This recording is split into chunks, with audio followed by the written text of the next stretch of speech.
Diputados comentan sobre sueldos de altos mandos de Fuerzas Armadas, Carabineros y PDI.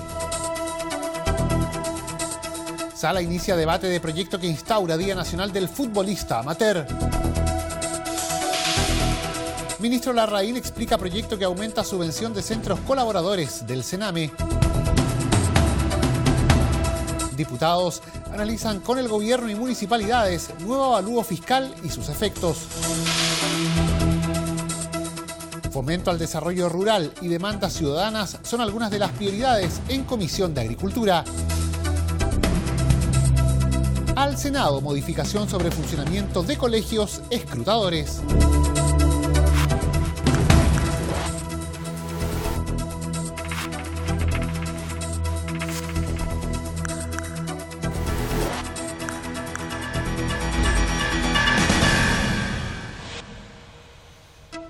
¿Cómo están? Les damos la bienvenida a una nueva edición de Frecuencia Legislativa para revisar aquí los hechos noticiosos más importantes ocurridos en las últimas horas en la Cámara de Diputados. Y vamos a iniciar con la contingencia, porque de manera transversal los diputados cuestionaron los millonarios ingresos que por la vía de sobresueldos estarían recibiendo altos mandos de las Fuerzas Armadas, Carabineros y la PDI por formar parte de directorios y consejos de mutualidades, según reveló una investigación emitida por el programa Informe Especial.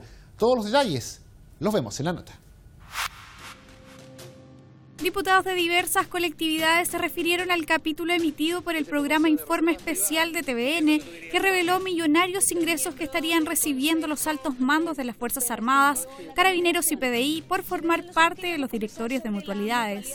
El diputado Leonardo Soto explicó que esta es una situación que se arrastra durante varias décadas y que se logró dilucidar en parte durante el transcurso de la comisión investigadora por el fraude al interior de Carabineros, donde se puso atención a las millonarias cifras entregadas como asignaciones. Durante varias décadas, los generales directores de Carabineros y los comandantes en jefe de las Fuerzas Armadas utilizan, cualquiera sea de ellos, utilizan un conjunto de corporaciones privadas que están fuera de su institución, que no tienen transparencia y que ellos mismos dirigen como presidente de los directorios para poder pagarse a sí mismos sobresueldos millonarios.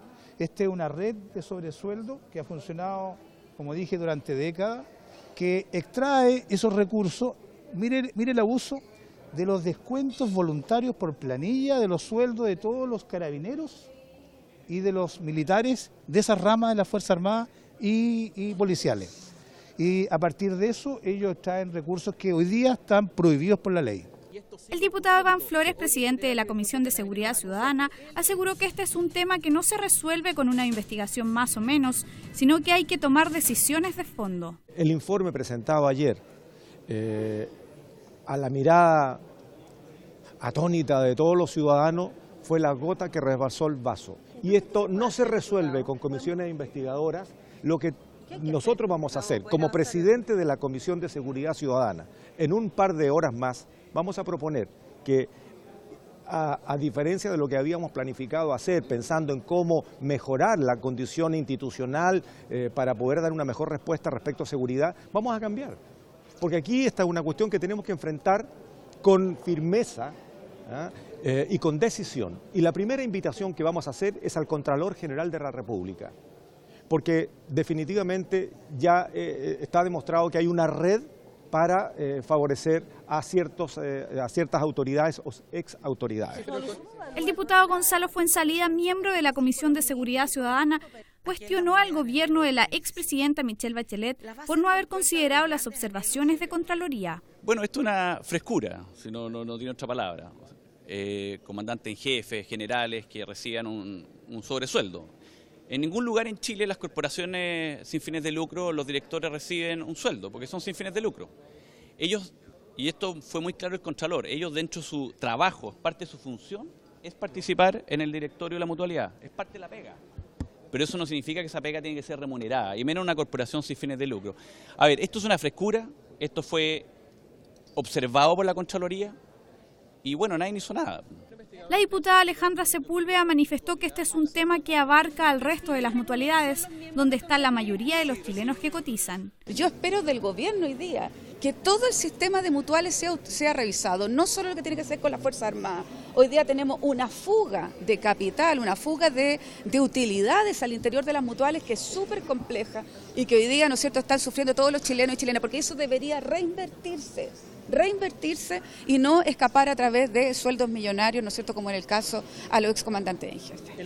Los diputados Jorge Brito y Guillermo Tellier, miembros de la Comisión de Defensa, anunciaron que oficiarán al ministro del ramo y apoyarán una posible comisión investigadora. Estamos oficiando al Ministerio de Defensa para que tome partido en esto, y los altos mandos que incluso solicitaron a la Contraloría una reposición en torno a los dictámenes que califica estos dineros como ilegales, desistan de esto y se apeguen a lo que dice específicamente la ley. Retirar dineros, utilidades de las asociaciones de mutualidad es completamente ilegal y significa un abuso, porque ahí están los sueldos de los funcionarios que hacen el trabajo y que no andan buscando estas artimañas para enriquecerse de manera ilegal. En toda conversación con las Fuerzas Armadas de último tiempo hemos hablado de los temas de probidad y hemos tenido la réplica de los comandantes en jefe de que una de sus preocupaciones fundamentales es precisamente terminar con los temas que han ensombrecido a estas instituciones por lo que ya conocemos. Ahora, esto del sobresueldo que apareció anoche en informe especial, seguramente si hubiera aparecido la noche anterior lo habríamos preguntado directamente, pero yo por lo menos no tenía el dato.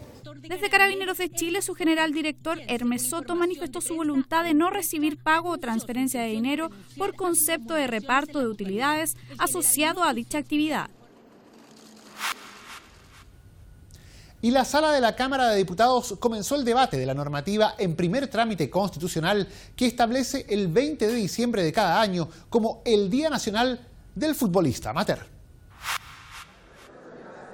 La sala de la Cámara de Diputados inició el análisis del proyecto de ley que instaura el Día Nacional del Futbolista Amateur.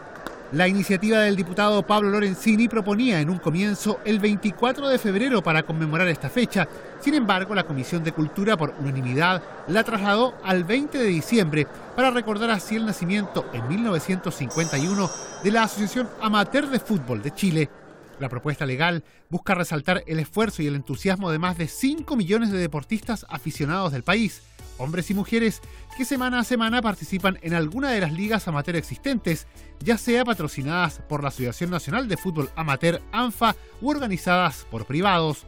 Al respecto, la diputada Erika Olivera destacó que el fútbol amateur es importante en la convivencia e interacción de los barrios y obviamente también en el desarrollo de la actividad física. Muchos de los clubes que tenemos hoy día en nuestro país son precisamente clubes de barrio, clubes de la población, clubes de los sectores rurales, por lo tanto crea una identidad con la persona, con los niños, con las mamás, con las familias de estos niños que participan, y eso obviamente para uno es importante. Todo lo que tenga relación con esto uno siempre va a estar apoyando, y porque además necesitamos que nuestros niños y las personas practiquen mucho más deporte hoy día. Necesitamos crear la cultura, realmente la cultura deportiva, para bajar porcentajes de obesidad. Hoy día somos un país con un índice de obesidad muy grande. En tanto, el diputado Sebastián Keitel, si bien valoró este tipo de iniciativas, dijo que es necesario estudiar la posibilidad de incluir a todos los deportistas amateur, ya que no resultaría justo reconocer solo a aquellos que practican el fútbol.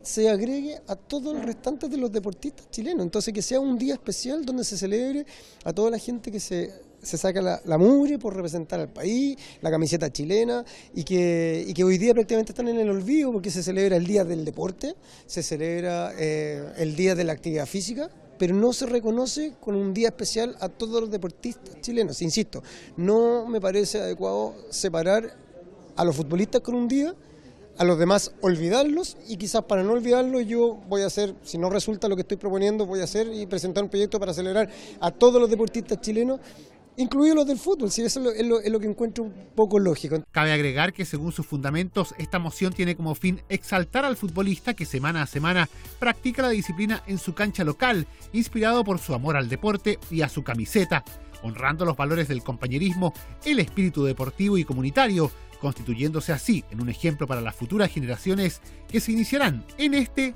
u otros deportes. La Comisión de Constitución recibió al ministro de Justicia, Hernán Larraín, quien entregó los alcances de la iniciativa del gobierno que aumenta un 25% las subvenciones del Estado a los centros colaboradores del Sename. Los detalles los vemos en la nota.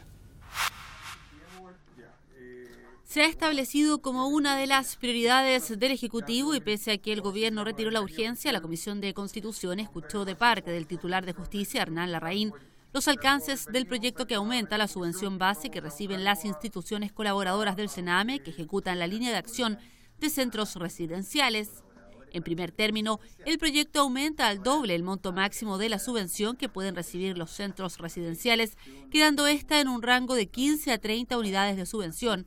En virtud de esta modificación, se incrementará por vía reglamentaria en un 25% la subvención base para esta línea programática, detalló el ministro de Justicia, Hernán Larraín. A solicitud de algunos integrantes de la Comisión Asesora Presidencial en materia de infancia, le hemos sacado la urgencia para que este proyecto vaya de alguna manera en paralelo con los acuerdos que ahí se adopten y no se anticipe, para que sea más coherente. Pero la verdad es que el proyecto es muy sencillo. Hoy día, la inmensa mayoría de los centros que trabajan con niños del Sename están con déficit económico muy importante, porque la subvención fiscal les financia, no sé, el 40% de sus gastos. Y por lo tanto, como una manera de ayudarlo en forma más urgente, se dispuso aumentar en un 25% esa subvención. Pero lamentablemente la ley fija un techo a la subvención y para poder aumentar ese 25% tenemos que subir ese techo. El proyecto que estamos discutiendo hoy día en la Cámara de Diputados lo que busca es subir ese techo, porque si se sube el techo de la subvención, el gobierno puede cumplir con su compromiso de darle más recursos a estos centros con la debida fiscalización para asegurar su buen uso. Al mismo tiempo, el proyecto agrega como principio de acción del Sename y sus organismos colaboradores acreditados la administración transparente, eficiente, eficaz e idónea de los recursos fiscales que conforman la subvención con el objeto de evitar su uso indebido, el desvío de los mismos y la existencia de saldos o excedentes de recursos sin utilizar. Asimismo, este principio se incorpora en los criterios de evaluación de los convenios que se suscriban entre el Sename y sus colaboradores. Desde el punto de vista del diputado Gonzalo Fuenzalida, se trata de un tema urgente que debe ser debatido. Nosotros hemos tomado la decisión de tramitarlo porque creemos que hay un tema urgente. Hoy día más de 270 centros que son cooperadores del sistema, que no son centros del Sename, no son CREA, que son 10 solamente en Chile. Es decir, el 97% de los centros están en el tope de la subvención que le entrega el Estado, que es 15 unidades de subvención del Sename. Y lo que pretende este proyecto en el grueso es aumentarlo ese techo a 30, por lo cual es una necesidad financiera. Hoy día estos centros muchas veces no van a poder subsistir o van a tener que cerrar y van a dejar a cerca de 13.000 niños que están siendo atendidos por estos centros sin posibilidad de concurrir al centro, por lo cual eso no puede esperar. De acuerdo al diputado Tomás Hirsch, hay una diferencia de criterios a la hora de enfrentar el tema. Que si bien creo que todos coincidimos en la necesidad de aumentar los recursos, que evidentemente hoy día ya no alcanzan, tenemos diferencia de criterio respecto a cuál es el orden que hay que seguir acá. Nosotros creemos que esto no se resuelve por la vía simplemente económica, que aquí hay que revisar mucho más a fondo cuáles son los criterios, cuáles son las condiciones en que funcionan los hogares, cuál es la relación que se establece con el niño una vez que cumple 18 años y cómo continúa esa relación a futuro, cómo se va a separar el Sename en estos dos nuevos organismos y de acuerdo a eso qué es lo que va a pasar. Por lo tanto, creo que había una coincidencia en el fondo de la cuestión, que es contar con más recursos, entendiendo que es un elemento adicional, pero que no va a resolver realmente el problema del niño en Chile, y hemos considerado que primero tenemos que avanzar con varios otros proyectos. El texto también especifica las facultades de impartir instrucciones generales sobre atención y protección en materia de infancia y adolescencia, tanto a los organismos colaboradores acreditados como a las entidades coadyuvantes y supervigilar su cumplimiento. Tratándose de estas últimas, el proyecto las define para diferenciarlas expresamente de las instituciones colaboradoras respecto de las entidades coadyuvantes. El proyecto de ley otorga facultades al Sename, creándose un registro y pudiendo solicitarles diversos antecedentes de carácter legal y financiero u otros que se estimen relevantes.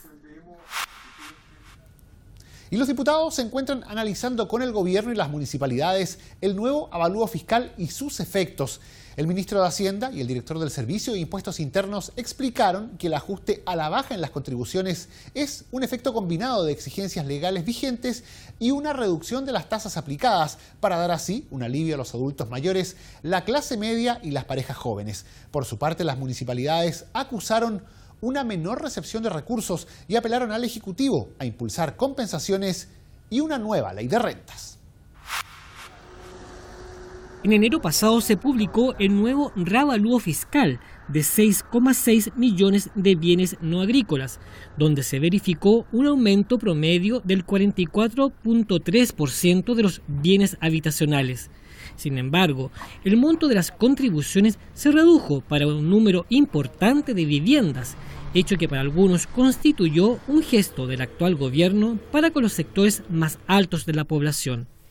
Ante la Comisión de Hacienda, el ministro Felipe Larraín, junto al director del Servicio de Impuestos Internos, Fernando Barraza, explicaron que el alza del avalúo de bienes habitacionales gatilló la aplicación de una norma que obliga a disminuir las tasas legales de las contribuciones. En dicho marco, dijo que se optó por aplicar la alternativa intermedia para disminuir las tasas, diferenciándose de la administración de Michelle Bachelet, que optó en su minuto por la más alta.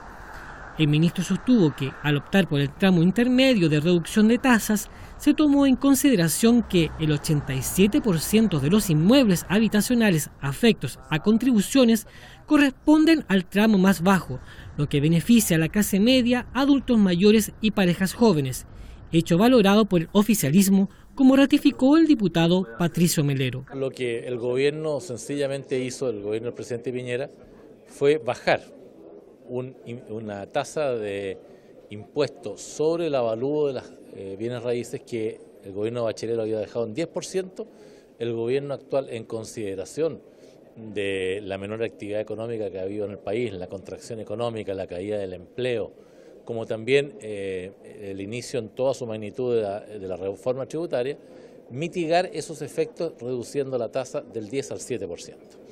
Y eso ha beneficiado a 1.200.000 personas, especialmente adultos mayores y clase media, y creemos que es un paso positivo.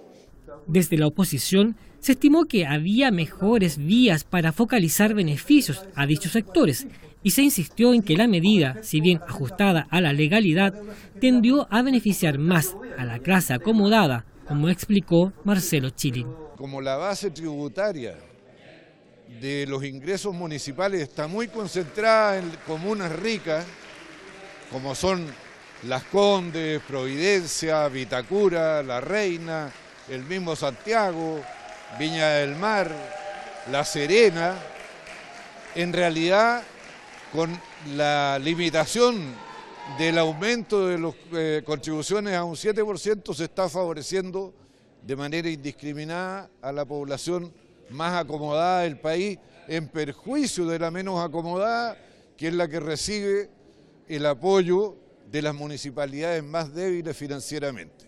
Entonces es una medida que es inequitativa en la distribución de los ingresos municipales y que va a afectar los servicios municipales para los lugares donde vive la población más desfavorecida de Chile. Ese es el problema.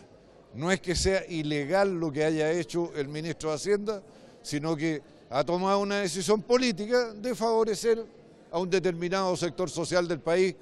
Justamente sobre este punto, el alcalde de San Joaquín, Sergio Echeverría, presidente de la Comisión de Finanzas de la Asociación Chilena de Municipalidades, observó que los datos estimados por la anterior administración indicaban una recaudación del impuesto territorial para 2018 superior a la que se verificaría realmente, dado que se consideraba una tasa del 10% y no del 7%, lo cual implicará que el Fondo Común Municipal deje de percibir cerca de 50 millones de dólares. Frente a lo anterior, el edil llamó al Ejecutivo a efectuar las compensaciones correspondientes y a impulsar una nueva ley de rentas que corrija los efectos que tienen las mayores responsabilidades y leyes sin financiamiento que deben ejecutar los municipios. El fomento al desarrollo rural y demandas ciudadanas son algunas de las prioridades de la Comisión de Agricultura. La instancia recibió por segunda vez al ministro del ramo, Antonio Walker, y a sus jefes de servicio para que dieran respuestas a las inquietudes planteadas por los diputados en temas como el rubro de los viñeteros, la agricultura orgánica y el desarrollo del mundo rural. Una relación franca y constructiva esperan construir los diputados de la Comisión de Agricultura con el ministro del ramo, Antonio Walker, con el fin de sacar adelante varias materias que son prioridad para la instancia y que tienen que ver con las demandas ciudadanas en este rubro. En una segunda reunión, el secretario de Estado, quien asistió junto a los directores de INDAP, CONAF y el SAG, aseguró estar dispuesto a recibir ideas tanto del mundo político como agrícola y ganadero. Creo que las dudas quedaron bastante resueltas. Pero hay temas que tenemos que ir definiendo. Por ejemplo, sale el tema de los perros asilvestrados, que provocan un daño enorme en las regiones del país, y vemos que todavía no hay una legislación respecto de qué hacer con los perros asilvestrados. Tenemos el tema de la viticultura, qué hacemos con las mezclas de uva de mesa en agua. Tocamos el tema de la salvaguardia que están presentando Fedeleche por competencia desleal con la leche en polvo que está ingresando al país. Y en fin, también se tocó el tema de salir a regiones con todos los parlamentarios de las regiones. Les vamos a hacer llegar el programa agrícola al presidente Piñera para que vean los diputados qué ideas nuevas podemos incorporar a este programa. También tocamos el tema del Estatuto del Temporero, el Código de Agua, el tema de Llanza Linares, que es una planta de remolacha que se está cerrando y tendrían que viajar los productores del Maule Sur a Chillán a entregar su remolacha. En fin, creo que aprovechamos muy bien el tiempo, un muy buen ambiente, y vemos cómo la agricultura se va posicionando como un tema transversal. El ministro agregó que el programa de gobierno en lo que respecta al ámbito agrícola es muy dinámico, por lo que se le pretende dar un sello social con el propósito de mejorar la calidad de vida del mundo rural. La presidenta de la instancia, Alejandra Sepúlveda, valoró la reunión y dijo que la comisión espera continuar con la buena relación con el ministerio. Es la continuación de la sesión anterior, también ya llevamos 2 sesiones en conversación con el ministro. Para primero son las inquietudes de los diputados en relación, por ejemplo, a lo que va a pasar con la CONAF pública, que es un proyecto, ¿no es cierto?, que hoy día está en el Senado, que tramitamos toda la legislatura pasada, lo que va a pasar con el Código de Agua también, que es algo que se estuvo tramitando, lo que tiene que ver con el rubro, ¿no es cierto?, de los viñateros, de los rubros tan importantes como el maíz, como el trigo, como la miel, como las complicaciones también de cómo implementar, ¿no es cierto?, una agricultura orgánica en el país. Yo creo que fueron varios temas que tenían que ver con rubros específicos, pero al mismo tiempo cómo vamos a abordar temas también de relaciones, ¿no es cierto?, en relación a lo que tiene que ver con los funcionarios, por ejemplo, cada una de las reparticiones públicas. Fue una reunión muy provechosa. Por su parte, el diputado Ramón Barros destacó la reunión y aseguró que se lograron despejar muchas dudas en orden técnico. Bueno, creo que ha sido una segunda reunión muy provechosa. Creo que el ministro, en razón de las consultas que quedaron pendientes la semana anterior y acompañado de sus directores de servicio, nos han aclarado muchos temas. Creo que es un ministro que está muy abierto a la posibilidad de poder incorporar ideas de los propios parlamentarios, su experiencia en los distritos, representantes de zonas rurales, lo cual le abre una etapa muy interesante de trabajo en conjunto. Así nos han dicho como materias importantes la reunión que ha tenido el Ministerio de Agricultura con el Ministerio de Medio Ambiente, con el objetivo de zanjar el tema de las áreas silvestres protegidas en el proyecto de CONAF Pública. Estamos a la espera de ese acuerdo, también es un sentimiento de los trabajadores de CONAF. También respecto de la urgencia que le van a poner al proyecto de estatuto de los temporeros, también entendiendo que allí hay un acuerdo entre los gremios, los sindicatos agrícolas, para impulsar un estatuto específico para la agricultura, y que él ha dicho además que quien lleva yo diría el protagonismo es el Ministerio de Agricultura en voz del presidente de la República. La instancia reafirmó su compromiso por lograr un periodo fructífero en el área agrícola y silvícola.